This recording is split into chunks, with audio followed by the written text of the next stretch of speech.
Item 10A, preview ordinances, consideration, discussion, and possible preview of ordinance amending Chapter 23, Traffic, Article 2. Norm Stevens.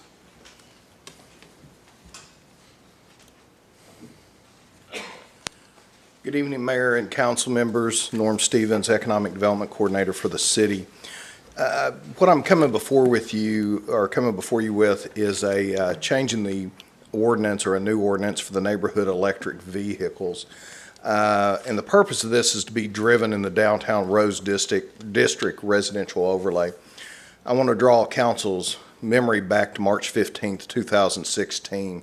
At that time, Wes Smithwick provided a very, very detailed analysis of the Rose District 2.10 or 2.0 document and went over many of the highlights of it. During that presentation, one of the things he talked about were these neighborhood electric vehicles. And before we move forward with it, as you can tell, it's been 2 years since he did his presentation, and there's been several implementations of the Rose District 2.0 report. We wanted to make sure that staff all had a chance to weigh in on these neighborhood electric vehicles, and we very, very purposefully wanted to have conversations with the chief of police to discuss it and get some of his input.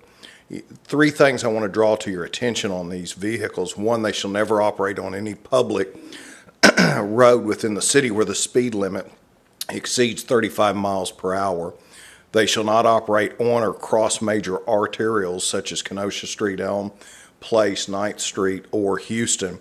And they shall not operate on any designated bike lane or pedestrian path. Once again, we wanted to have the Chief of Police weigh in, and with council's permission, I'm going to ask Chief of Police Brandon Berryhill to come up and provide you with an overview from his department's perspective. And then I would like to invite Wes Smithwick, the President and CEO of the Chamber and the Economic Development Corporation, to provide you information about the actual vehicles themselves. We were presented with the plan, and Sergeant Stephen Garrett, a traffic specialist supervisor, researched the area in which the vehicles are planned to be used in. It's compliant with state law, essentially the Rose District, which was a good fit for these type of vehicles. And we've looked at it from all different aspects, and I know legals looked at it, and we endorse the plan as proposed. So I have no issues with it. Thanks, Chief. Any questions, Brenda?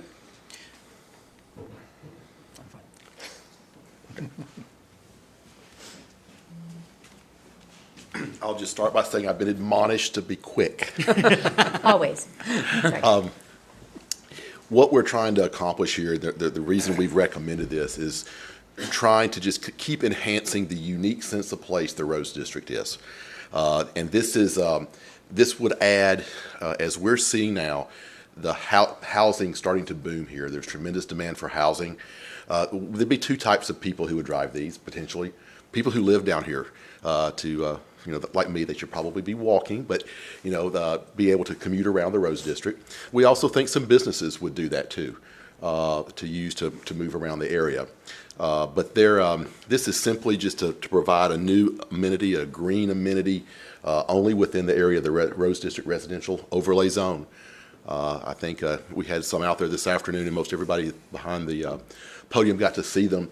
I will point out that we had 2 types out there today, and if we can scroll through these, you'll see that this first one is specifically designed from the ground up to be a low-speed neighborhood electric vehicle, which is a NHTSA standard that describes that these vehicles cannot weigh more than 3,000 pounds empty.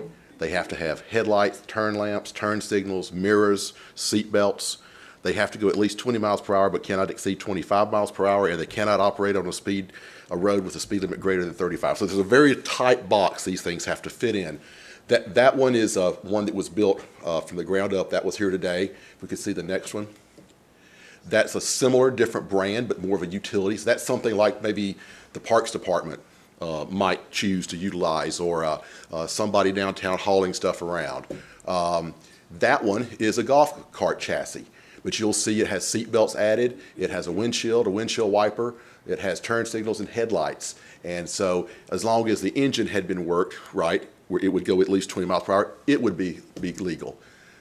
That one also is on a golf cart chassis, but has a different body that's been added to it.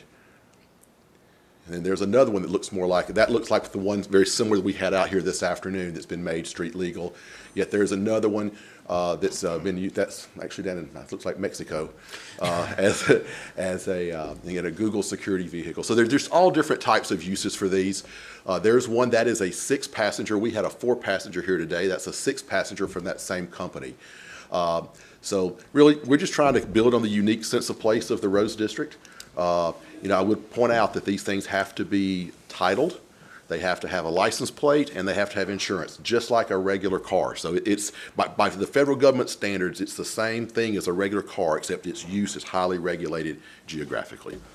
So, Chief, question. So do the drivers of these vehicles fall under the same purview as a normal vehicle for impaired drivers? Yes. If it's licensed and street legal, it's the same rules apply. Okay. It's just limited on the speed Understood. because of the vehicle itself. Understood. If they cross and go into on Elm Place, 71st or 81st, then that's a means that they will be ticketed? It'll be destroyed immediately. They They may be if they get hit by the right car. I didn't catch that. I'm glad you didn't get close to those highways. No, they'll be ticketed for that. I mean, the Rose District itself, by nature of the neighborhood makeup and the speed limits, it fits exactly within that area. It'd be hard to do it in some other areas because you've got some roads to go through that the speed limits are Right. higher. So it has to be within that district. Okay. So, and being something new, everybody's going to call and complain if they do go outside that box. And so I don't anticipate that being a problem. So, and if someone decides they see one of these, especially ones that look like a golf cart, and think, oh, I can drive a golf cart, so then what happens? Well, that'll be a problem.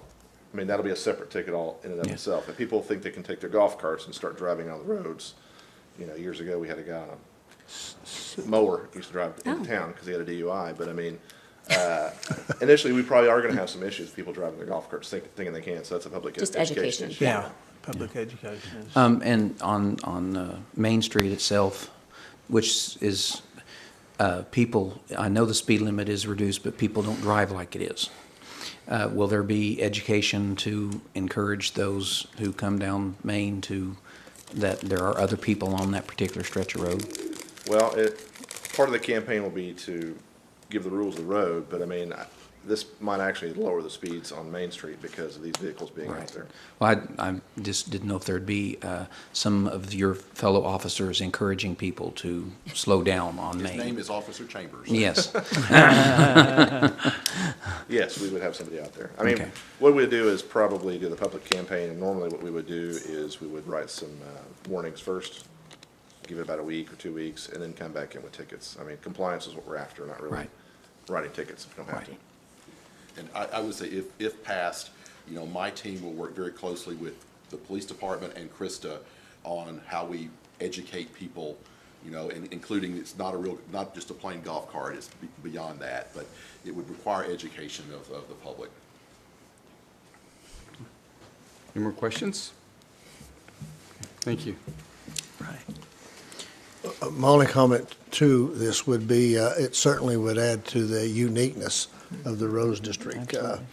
I'm not sure how handy it would be, but it would be unique if you wanted to run over to downtown or, something like that.